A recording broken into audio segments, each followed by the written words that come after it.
वज्र के प्राचीन राज्य में, जहां राजसी हिमालय उपजाऊ मैदानों से मिलता है, आनंद रहते थे, जो अपने विशाल ज्ञान के लिए प्रसिद्ध विद्वान थे। उनका पुस्तकालय प्राचीन पांडुलिपियों और स्क्रॉल का खजाना था, लेकिन अपनी बौद्धिक उपलब्धियों के बावजूद आनंद को एक गहरा खालीपन महसूस हुआ।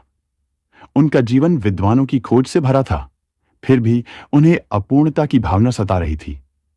एक दिन धूल भरे स्क्रॉल पर ध्यान देते हुए आनंद को एक पांडुलिपि का टुकड़ा मिला, जिसमें सिद्धार्थ गौतम की अंतिम शिक्षाओं वाले एक पौराणिक पाठ की बात की गई थी, जिन्हें बुद्ध के नाम से जाना जाता है। टुकड़ा आंशिक रूप से अस्पष्ट था, लेकिन एक खोई हुई बुद्धि का उल्लेख उसे आकर्षित करता था। ऐसा कहा जाता था कि पाठ एक दूरस्थ और पवित्र स्थान पर छिपा हुआ था, जो केवल उन लोगों के लिए सुलभ था जो वास्तव में ज्ञान की तलाश कर रहे थे। गहरी समझ की लालसा से प्रेरित होकर आनंद ने इस खोई हुई बुद्धि को खोजने के लिए एक खोज शुरू करने का फैसला किया। उन्होंने अपनी यात्रा के लिए सावधानीपूर्वक तैयारी की, आपूर्ति एकत्र की, मानचित्रों का अध्ययन किया और अपने साथियों से आशीर्वाद मांगा। उनके निर्णय पर मिली जुली प्रतिक्रियाएं मिली। उनके कुछ सहयोगियों ने इसे एक नेक प्रयास माना, जबकि अन्य ने इसे एक लापरवाह प्रयास माना। जब आनंद ने यात्रा शुरू की, तो उन्होंने अज्ञात क्षेत्रों में प्रवेश करने से पहले परिचित भूमियों को पार किया। उनकी यात्रा न केवल भौतिक थी, बल्कि एक गहरी आत्मनिरीक्षण यात्रा भी थी। वह अपने साथ पांडुलिपि का टुकड़ा और सच्चे ज्ञान की प्रकृति के बारे में एक ज्वलंत जिज्ञासा लेकर गए थे।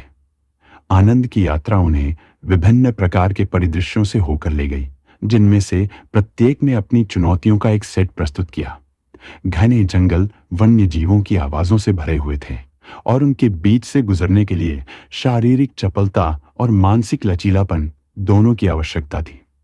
पहाड़ी दर्रे खतरनाक थे, संकरे रास्ते और अचानक आने वाले तूफान थे। प्रत्येक बाधा ने आनंद को अपने डर और असुरक्षाओं का सामना करने के लिए मजबूर किया। एक बड़ी नदी के किनारे एक छोटे से गांव में आनंद की मुलाकात एक विनम्र मछुआरे रवि से हुई।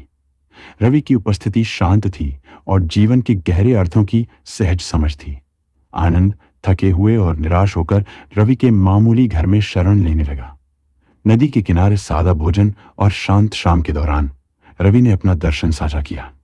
उन्होंने सादगी में संतोष और वर्तमान क्षण में आनंद पाने की बात कही।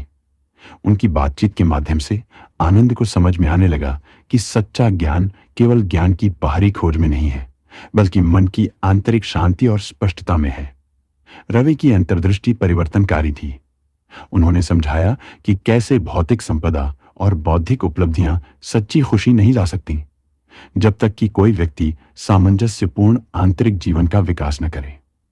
आनंद ने अपनी खोज को एक नए प्रकाश में देखना शुरू किया, यह पहचानते हुए कि महीनों की चुनौतीपूर्ण यात्रा के बाद आनंद जंगल के भीतर एक एकांत उपवन में पहुंचे। उपवन स्थानीय किंवदंतियों में आध्यात्मिक महत्व के स्थान के रूप में जाना जाता था और ऐसा लगता था कि यह एक कालातीत गुण रखता है। वातावरण शांत था। प्राचीन वृक्ष एक प्राकृतिक छतरी बना रहे थे और एक क्रिस्टल क्लियर तालाब आसमान को प्रतिबिंबित कर रहा था। उपवन के बीच में एक पुराना मंदिर था, जो आंशिक रूप से बेलों और काई से ढका हुआ था। मंदिर को बुद्ध के जीवन के दृश्यों को दर्शाती जटिल नक्काशी से सजाया गया था। आनंद ने मंदिर में श्रद्धा और आशा के साथ प्रवेश किया। मंदिर के अंदर उन्हें दीवारों पर शिलालेख मिले, जो खोए हुए पाठ के इतिहास का विवरण देते थे। शिलालेख एक ऐसी भाषा में लिखे गए थे जिसे आनंद को बड़ी मेहनत से समझना पड़ा। जटिल प्रतीकों के माध्यम से काम करते समय प्राचीन भाषाओं और लिपियों का उनका ज्ञान काम आया। केंद्रीय वेदी के भीतर एक छिपे हुए डिब्बे में आनंद ने बुद्ध की खोई हुई शिक्षाओं वाली पुस्तक की खोज की। पुस्तक को खूबसूरती से संरक्षित किया गया था, जिसमें नाजुक सुलेख और जीवंत चित्र थे। आनंद का दिल तेजी से धड़कने लगा जब उन्होंने पुस्तक को खोला और पढ़ना शुरू किया। पुस्तक में दुख की प्रकृति, ज्ञानोदय के मार्ग और सभी प्राणियों के परस्पर संबंध के बारे में गहन शिक्षाएं बताई गई थीं। इसने 4 आर्य सत्यों और अष्टांगिक मार्ग का विस्तार किया तथा प्रत्येक अवधारणा में गहन अंतर्दृष्टि प्रदान की। शिक्षाओं ने न केवल नैतिक आचरण और मानसिक अनुशासन के महत्व पर बल दिया, बल्कि आत्मज्ञान प्राप्त करने में करुणा और ज्ञान की भूमिका पर भी जोर दिया। एक अंश में सही इरादे की बात की गई, जिसमें दुख को कम करने और सभी प्राणियों की भलाई को बढ़ावा देने के लिए एक वास्तविक इच्छा की आवश्यकता पर प्रकाश डाला गया। एक अन्य अंश में शून्यता की अवधारणा की खोज की गई, जिसमें बताया गया कि कैसे आसक्ति और इच्छा दुख की ओर ले जाती है और कैसे अनित्यता की प्रकृति को समझने से मुक्ति मिल सकती है। जैसे जैसे आनंद ने शिक्षाओं को आत्मसात किया, उन्होंने अपने दृष्टिकोण में एक गहरा बदलाव महसूस किया। उन्होंने महसूस किया कि जिस ज्ञान की उन्हें तलाश थी, वह केवल पाठ में नहीं था, बल्कि दैनिक जीवन में इन सिद्धांतों को अपनाने के अभ्यास में था।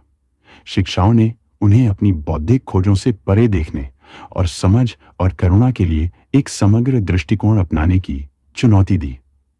नए ज्ञान से भरे दिल के साथ आनंद वज्र के पास लौट आए।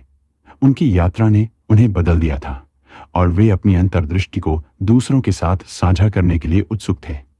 हालांकि उन्होंने अपनी वापसी को विनम्रता के साथ स्वीकार किया, यह समझते हुए कि उनकी यात्रा का असली मूल्य शिक्षाओं के अनुप्रयोग में निहित है। आनंद के आगमन पर उत्सुकता और प्रत्याशा के साथ स्वागत किया गया। उन्होंने अपने अनुभवों और खोई हुई पुस्तक से शिक्षाओं को साझा करने के लिए विद्वानों, छात्रों और ग्रामीणों को इकट्ठा किया। उनकी प्रस्तुतियां केवल व्याख्यान नहीं थीं, बल्कि संवादात्मक चर्चाएं थीं, जो प्रतिभागियों को अपने स्वयं के जीवन और प्रथाओं पर विचार करने के लिए प्रोत्साहित करती थीं। उन्होंने शिक्षाओं से प्रेरित नए अभ्यासों की शुरुआत की, जैसे कि ध्यान सत्र, सामुदायिक सेवा और माइंडफुलनेस अभ्यास। आनंद का दृष्टिकोण समावेशी और दयालु था, जिसका उद्देश्य अपने श्रोताओं के बीच परस्पर जुड़ाव और आपसी सम्मान की भावना पैदा करना था। समय के साथ आनंद की शिक्षाओं ने समुदाय में जड़ें जमा लीं। लोगों ने जीवन के प्रति अधिक विचारशील और दयालु दृष्टिकोण अपनाना शुरू कर दिया। वज्र का साम्राज्य न केवल भौतिक समृद्धि में, बल्कि आध्यात्मिक सद्भाव में भी फला फूला। आनंद की कहानी कई लोगों के लिए प्रेरणा का स्रोत बन गई। इसने बुद्ध की शिक्षाओं के सार और इस विचार को उजागर किया कि सच्चा ज्ञान बाहरी खोजों में नहीं, बल्कि आंतरिक परिवर्तन में पाया जाता है। खोई हुई बुद्धि की खोज संक्षेप में अपने भीतर मौजूद ज्ञान को खोजने और उसे अपनाने की यात्रा थी। आनंद की यात्रा की विरासत ने भावी पीढ़ियों को प्रभावित करना जारी रखा। यह याद दिलाने का काम किया कि आत्मज्ञान का मार्ग एक गहन व्यक्तिगत और परिवर्तनकारी यात्रा है। इसने जीवन के हर पहलू में बुद्ध की शिक्षाओं को अपनाते हुए इरादे, करुणा और सचेतनता के साथ जीने के महत्व को रेखांकित किया।